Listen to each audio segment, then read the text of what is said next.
Hey guys, welcome back to Let's Play Final Fantasy X.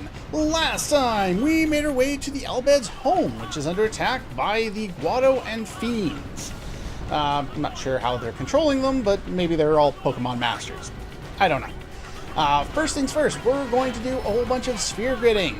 I'm going to cut the majority of this out, of course. I am going to unlock this along the way, pick up those two down there. We're going to pick up Silence Buster, Strength, HP, Accuracy, a little bit of that, and let's see what else, how far else am I getting. I'm going to stop in here, though I won't be activating this 1 point of luck, that's not worthwhile, but the other two are worthwhile grabbing, and we'll probably make it to up here or something like that. Alright, all finished up there. I only managed to make it over here, but that's no big deal since we got, what, 4, 5, 6, 7, 8, 9... 10, 11 points of strength. I'll take that. And we also got some extra agility as well. 8 points of agility, so that's really good. Get a lot more use out of walking out. On here, accuracy, some speed, a bit of magic. You do seem to get kind of a good variety out of Riku here. More agility, the Mug command. I didn't mention it, but the Silence Buster, it's just like Dark Buster. It has a higher accuracy. It only affects you for 1 turn.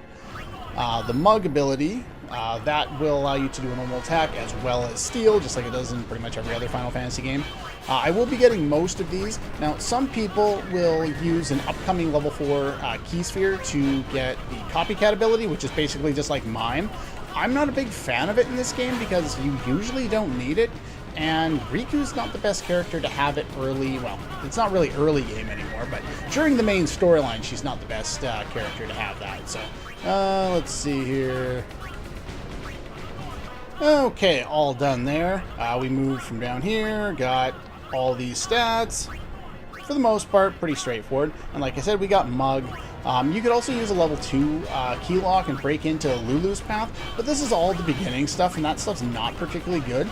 Not to mention, if we follow to the end of Riku's path, she breaks in near the level 2 elemental spells, where she's going to get like higher level amounts of stats per node anyway, like usually 4, sometimes 2, but usually 3 and 4, or lots of 2, never mind. Either way, I'm not going to break her in at this point. Not going to be particularly helpful for her. Speaking of Lulu, we're going to come down here and get the Bio spell. Actually pretty good in this game, even though it doesn't do, direct damage like it did in, say, Final Fantasy IV or something like that. And then we're going to head over here, get some stats over there, some evasion. I'm not going to use a level 2 lock to unlock that to get the Strength Sphere there, because she's not going to really need it. And then we'll head up here and get some MP. I could use a level 2 lock here, break into the start of Wakka's path, but most of Wakka's stats aren't particularly useful for Lulu, so I'm not going to do that. And then we have some evasion there. And then you want to take the route down to get Demi. Demi is very important. And that's pretty much as far as we're going to get. Okay, so we've unlocked the nodes there, including Bio, which just inflicts poison, no direct damage, but it's still quite useful because poison's useful in this game. I do have a few points left. Like I said, I didn't unlock any of those key locks. But while we're here, I have done all the looking into things that I wanted to, and we've got... I'm going to use the last of the HP nodes there that I have for Lulu, because I'm going to get, I think it's about 800 HP for Yuna, and she's the one with the next lowest amount of HP, or will be by the end of the game. The strength doesn't really matter, but it's there, so why not pick it up? And Demi. Demi is probably the most important spell for the last couple of dungeons in the game to have for Lulu, because it hits all enemies, and most of the enemies are susceptible to Demi. And since it does a quarter of their max HP, or their current HP, you're going to be dealing thousands upon thousands, if not max damage, a lot of the time. Very useful to have. Kimahri. Kimahri's going to run through stuff we've already seen, so I'm not going to go over this in too big a detail. If you are interested, you can see what the skills are. We know about the luck spell. I will be picking that up for him, the luck ability there, and we'll make it all the way down to get spare change. Okay, there we go. Like I said, I'm not going to spend a lot of time focusing on what Kimahri's getting, since we've already seen what he's going to be getting on Riku's path there. Brain stopped working for a moment. Couldn't even remember her name. Finally, we get armor break. I could have gotten this much earlier, but I was kind of lazy. And then mental break. We've already talked about what those do. A little bit of this, a little bit of that. I am going to give 1 point, probably around here, to him with one of the remaining MP spheres. So he's going to get that. And what else? Because other than this MP node, I don't think he gets any more for the rest of the game. And he really will end up needing more. So there's the basic stats, some agility that he needs, and hopefully strength. Hopefully I just reached that one. Okay, so we've gotten all those points there. Lots of HP, armor break, 2 4 blocks of strength, 1 and 1. A little bit of agility, pretty good, and we also got both mental break and armor break. Do note that if you want to use a level 2 log here, it's actually not a bad idea. You bring Ornn down here, you pick up the 2 agility points there, head down here, get 1 accuracy, and the haste spell. Actually worthwhile doing. In my case, since I have 2 thieves with the use ability, I don't really need to have a second haste caster, so it doesn't really help me, but it's something you can consider doing if you really want to. Titus. Titus is going to do a little bit of movement here.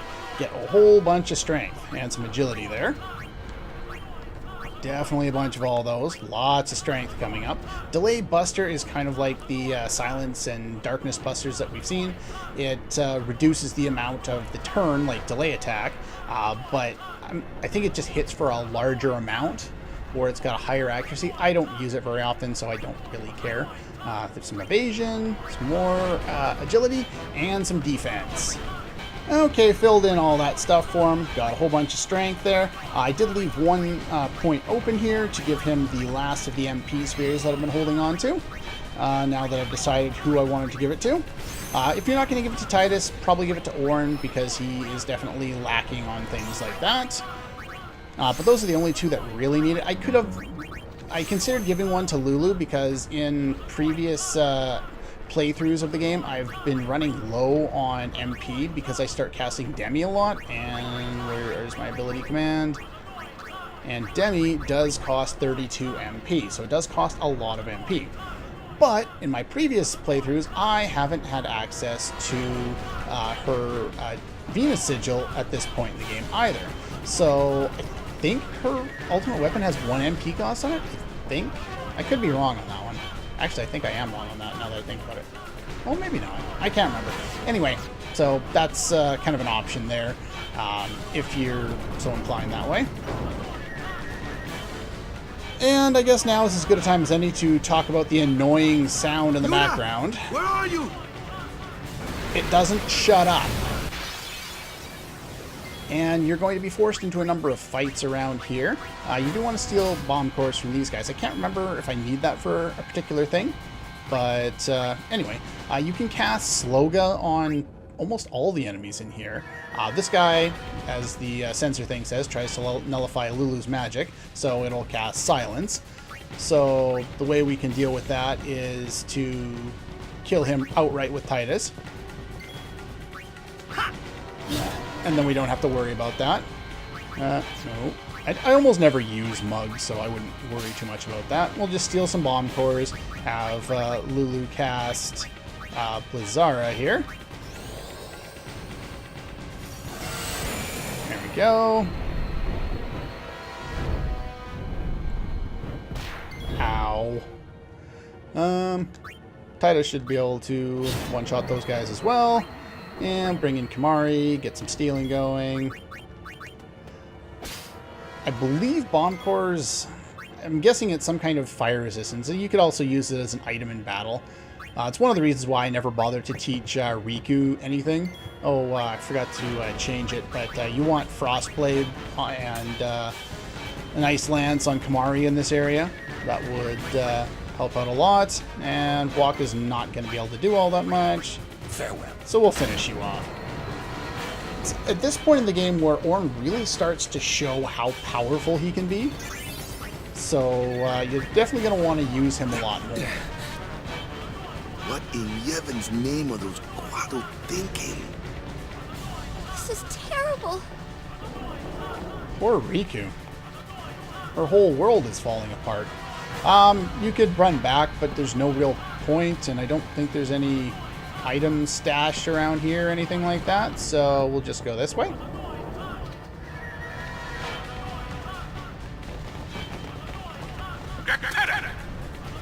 Riku, Winetsa, Riku Itando, Eyes Majmako, What? Ultra Fiends Federal.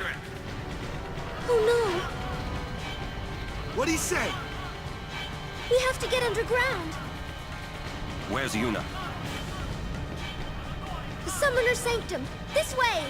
The Summoner's Sanctum. Wow, he ran up fast. Alright, so these guys, you want to inflict darkness on them, but Waka's not really the best for that. We'll have him throw a ball there. Your best bet for doing that is using the smoke bombs that we got earlier on in the game, or from stealing there. Killed the guy without getting an overkill. No real worry there. And you could use other things to try and reduce... Oop, no, we'll attack the other one. Yeah, Kamari's starting to do way less damage than the rest of our characters at this point. Steel, yeah, they just give high potions. But yeah, once you inflict darkness on them, you really don't have anything to worry about, so... let's see, bring Titus in. There's one overkill. Bring in Lulu. How much HP do you have left? 2,000? Can I do 2,000 damage yet? No, I cannot. Enough. Orn can do 2,000 Let's damage, find though. Yuna, quick! Yeah. Muted Steel, that'll be either... Over I think here! that's only Silence Touch. Not that it really matters. You want to head down first. For some reason, before heading down to this screen change, you can't go back and get anything. But if you look right here in the smoke, there is a hidden treasure chest there. And if you head back up here, now you can go back into this room. You wouldn't have been able to go back to until you watch that No, screen not that transition there. I don't know why. Alright. And if you go over here, there is the next Bhed book. Again, like the one we got in earlier on in Home, this one is missable. In here, you basically choose which items you want. Some of these, as you can see, Chimera is just a fight, and that's an Evil Eye. The best item I can tell in here is an elixir, so I'm just going to get that. And they're rare. Enter the password in proper Bhed. Sorry. Basically, the amount of, like, these are always the same, so you can just follow which ones I choose. But the more books you have, the easier it will be. So, sorry. Wait. Well, that's the only one you could, that could conceivably be there, since it's the only one that could possibly start with W. So, let's go for that one. And Pardon right in the middle here. And then we get a friend sphere. That teleports you on the grid to where a friend currently is. I don't think there's any reason to head back there, so let's head on down. There are random battles in here too. And there you go. Not my favorite battle to be ambushed with, but it's there. Ouch. Yeah, these guys you're going to want to cast Sloga on because they do quite a bit of damage. And I'm already almost dead. Let's see. Use... I think you can inflict darkness on them? Actually, no, I don't think you can. So let's not do that. Let's have you steal his auto potion, so he can't do that. And we'll have you cast Sloga. Yeah, these are probably the most difficult enemies to deal with in here. And then we want to bring in Auron, because Auron can use Magic Break on these guys, which you definitely want to do. And hopefully they don't attack Titus. Let's bring in Waka. I don't think he has anything particularly useful to do, but we can, I think, silence this guy so that he doesn't throw another spell. But Magic Break will help that, drop that down by a substantial margin. And now we're going to bring in Kamari. We're going to revive. Well, it's kind of too late to mention it now, but make sure you have, at least, 10 or 15 Phoenix Downs before coming to Beaconell Island at all, because if not, there's no real place to buy any items, even now. So, kind of be careful on that. And then we want to use Magic Break on that one. You can use Lancet to learn Aqua Breath if you haven't already learned it for Kamari. Can't remember. Are you guys susceptible to sleep? No, they are not. Let's see. Bring in Lulu. They are strong to a couple of elements, so make sure you're not using fire or water. But of course, because Titus has Lightning Strike on there too, this shouldn't reduce his damage at all. It doesn't seem to be. There we go. Did I get everybody in? Hopefully I did. I did. It's always good. You get ability spheres from them if you're worried about that. You can also steal Arctic Winds from those chimeras if you're so inclined to do that. Alright, so there's a save point over here, but don't go in that door yet. But there's free healing. Alright. Now we want to head over in this direction. Oh, and you can use darkness on the chimeras there. Now, this one's really hard to see, but there is the third and final Bhed primer that you can get here in Home. So just go double check here. Make sure you have 19, 20, and 21. If you don't, you'll never be able to get those ones ever again after you leave this area. So be very careful. There's one more No, not that way. enemy that we haven't seen yet. This is not it. Overdrives are really good in this area. That sphere there is just the compilation sphere thing. I'm not going to bother with that. That's unnecessary there. There are two treasure chests here. This one is the password, and if you've done enough Bhed, you can find out that it's the same every time. 566 or 5633. You can do the math real quick there. You get a special sphere, and then over here it's Bhed. Whatever. Are you Bhed? Well, the answer is yes. O, I guess, is supposed to equal Y. We just don't have that book yet. Name the son of the Bhed leader. Well, his name is Brother. We learned that Sid was the leader, and we know that the guy that we saw before was Riku's brother. So, unfortunately, they didn't give him a particularly original name, but his name is actually Brother. They were too lazy to come up with an actual name for it. What island are we on? We are on Bikanal. Oh, Waka. Awesome. And what is Bhed in Bhed? Well, it is also Bhed. And then we get a skill sphere, which also could be particularly useful. Later on, though. We got a whole bunch of new types of spheres in this area, and I'm not really going to go over them all right away, because we don't really need them. At least not right now. Anyway, the enemies that we encounter here, the chimeras, and the dual horns, and the bombs, and the one other one that we didn't run into, the evil eyes, they're all like the enemies that we've fought before, except for they have way higher stats now, and they do quite a bit of damage. I'm not going to bother doing more sphere gridding at the moment. We'll do that in an episode or two. But there are a couple of things that you may want to take a look at. If you've done a whole bunch of extra work with Riku, and you've got her... This one? Yes, if you've got her all the way down to Bribe, there is some items you can bribe here, and they're unique to this point in the plot, because we won't be able to run into these enemies ever again, not in their current organization. Now, I'm not going to go over what Bribe does. If you know what Bribe does, and you're interested in going after some of the items that are available here, you can, but I'm not going to worry about it because it's just way too much grinding and it's way too much out of the way for not enough real reward. But anyway, that's pretty much all the time we have for today. Oh, overdrive modes. I have been neglecting to change things. We got Comrade for Riku, as well as for a few other people. Kamari's got it, Lulu's got it, Titus has got it, Waka's got it. Orin still does not have it, so I'd like Orin to be in the party when other characters are being hit, so that he can learn the comrade mode there. But other than that, like I said, that's pretty much all for today, and I'll see you guys next time.